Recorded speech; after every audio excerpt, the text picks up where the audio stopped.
नमस्कार। आज हम महाभारत के एक ऐसे किरदार पर बात करने वाले हैं जिनका नाम सुनते ही कई तरह की छवियां मन में आती हैं। कुछ वीरता की, कुछ विवाद की। हम बात कर रहे हैं दुर्योधन की। हमारे पास महाभारत, दुर्योधन का व्यक्तित्व और जीवन नाम के स्रोत से कुछ जानकारी है, और आज हम कोशिश करेंगे कि इस जटिल किरदार की परतों को थोड़ा खोलें, समझें कि वो क्या थे, क्यों थे। बिल्कुल। दुर्योधन को देखिए, अक्सर हम बहुत आसानी से महाभारत का खलनायक मान लेते हैं, लेकिन जैसा श्रोत बताते हैं, कहानी शायद उतनी उतनी सीधी है नहीं। उनमें कई विरोधाभास थे जो उन्हें एक बेहद दिलचस्प चरित्र बनाते हैं। हाँ, तो चलिए शुरू से शुरू करते हैं। दुर्योधन थे कौन? मतलब उनकी पहचान क्या थी? स्रोत के हिसाब से वो हस्तिनापुर के राजा धृतराष्ट्र और रानी गांधारी के 100 पुत्रों में सबसे बड़े थे, कौरवों में ज्येष्ठ। सही कहा। और एक बात और, उनका जो प्रचलित नाम है दुर्योधन, उसका मतलब भी दिलचस्प है। एक मतलब तो है जिससे युद्ध करना कठिन हो, जो उनकी वीरता दिखाता है। अच्छा। हाँ, पर कुछ विद्वान मानते हैं कि इसका अर्थ दुष्ट प्रवृत्ति वाला योद्धा भी हो सकता है। और हाँ, वो कुरुवंश के थे, गुरु द्रोण से उन्होंने शिक्षा ली थी, लेकिन उन पर उनके मामा शकुनी का प्रभाव बहुत ज्यादा था। ये बात बार बार सामने आती है। शकुनी का प्रभाव, इस पर हम आगे बात करेंगे। अभी उनके व्यक्तित्व की बात करते हैं। स्रोत क्या बताते हैं उनके गुणों और अवगुणों के बारे में? देखिए, गुण भी थे, वो एक महान योद्धा थे, इसमें कोई शक नहीं।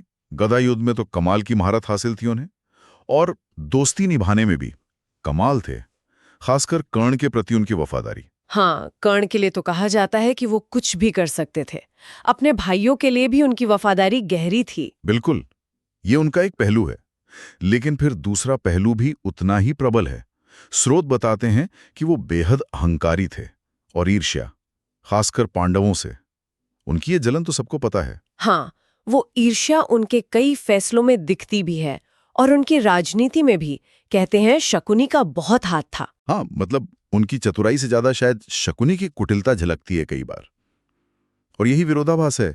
वीरता, निष्ठा और साथ ही अहंकार, ईर्ष्या, ये चीजें उन्हें सिर्फ एक विलन से कहीं ज्यादा जटिल बना देती हैं। उनके जीवन की कुछ खास घटनाएं इस बात को और साफ करती हैं, है ना? जैसे वो लाक्षागृह वाली घटना। हाँ, लाक्षागृह, मतलब लाख का घर बनवाना पांडवों को उसमें जला के मार डालने के लिए।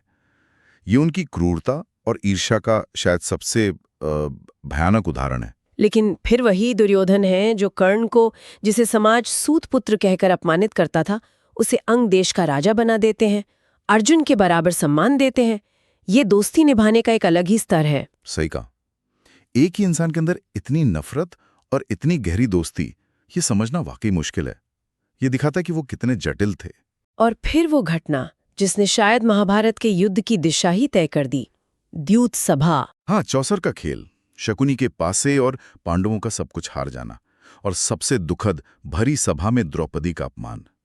वो सिर्फ एक खेल नहीं था, वो सत्ता, अहंकार और बदला लेने का एक भयानक प्रदर्शन था। इसी के बाद पांडवों को वो 13 साल का वनवास और अज्ञातवास मिला। जी, और स्रोत ये भी बताते हैं कि जब वो अवधि पूरी हो गई, तब भी दुर्योधन ने पांडवों का राज्य लौटाने से साफ मना कर दिया।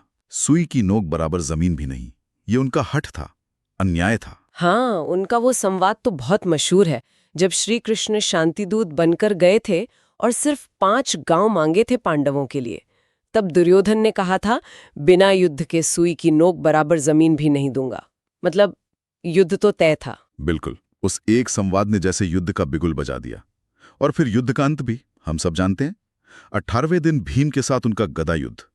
श्री कृष्ण के इशारे पर भीम ने नियम के विरुद्ध उनकी जांग पर वार किया। कि ये अन्याय था, कुछ कहते हैं कर्मों का फल मिला। स्रोत भी इस पे अलग अलग दृष्टिकोण रखते हैं, लेकिन मरते समय भी उनके शब्दों में हार का भाव कम, एक तरह का गर्व ज्यादा था। हाँ, उन्होंने कहा था कि वो युद्ध भूमि में वीर की तरह लड़े, अपने मित्रों के साथ वीर गति पा रहे हैं, और उन्हें अपने किए पे कोई पछतावा नहीं है।